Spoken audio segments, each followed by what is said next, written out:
जशी नाईक यांनी सोमवारी आंदोलन सरकारच्या विरोधात काय प्रश्न विकत घेणाऱ्यांचा नाहीये, विकल्या जाणाऱ्यांचा आहे.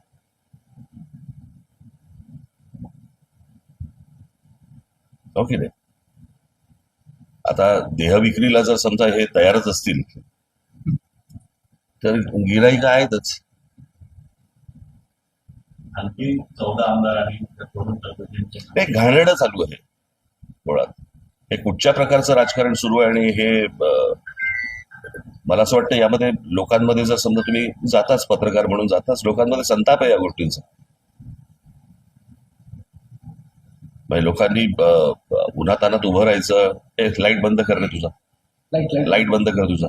एवढ्या लाईट मध्ये तुझं एवढासा काजवा काय टिप करतो रे मोबाईलचा.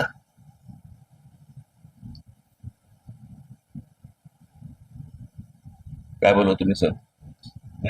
हा, हे काही चांगलं राजकारण नाही चालू आहे.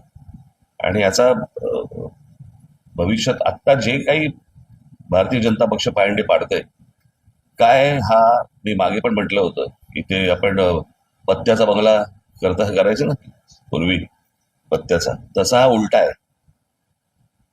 त्याच्या खालचा जो पत्ता आहे तो नरेंद्र मोदींचा आहे. तो एकदा सटकला की सगळं कोलॅप्स आहे. कळलं का? आज ठीक आहे, ते त्याला तुम्ही भक्त म्हणा, काही म्हणा, काही काही असतील गोष्टी, परंतु जे काय आज टिकून आहे ते नरेंद्र मोदींवरती टिकून, या बाकीच्यांवरती नाहीये.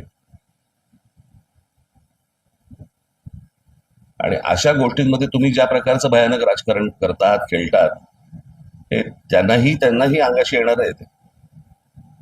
महिला आरक्षण हे पहिलं एक ते कोणासाठी सुरू आहे, कोण करते याच्या मागे, कळलं का?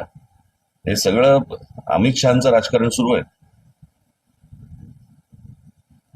मी मागे आता माझ्या भाषणात म्हटलं नाही का, आता शिवसेनेचे 6 खासदार फोडले, भाजपमध्ये का नाही गेले?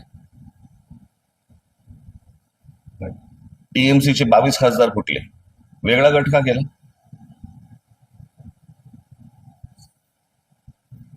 उद्या जर मला त्याच्यावरती दावा सांगायचा असेल पंतप्रधान पदावरती, तर मला हे बाहेरून मला लोक, जर आतमध्ये विरोध झाला तर मला बाहेरून लोक मतदान करतील किंवा पाठिंबा देतील. दुसऱ्याने जर समजा कोणी दावा सांगितला तर मी हे जे उभे केलेले आहे त्यातला कोणी सपोर्ट करणार नाही.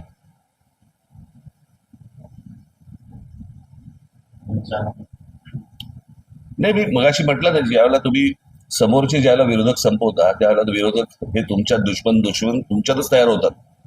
हे चित्र आता तुम्हाला महाराष्ट्रात आणि देशात सर्व ठिकाणी तुम्हाला दिसेल, अगदी खालपर्यंत दिसेल तुम्हाला.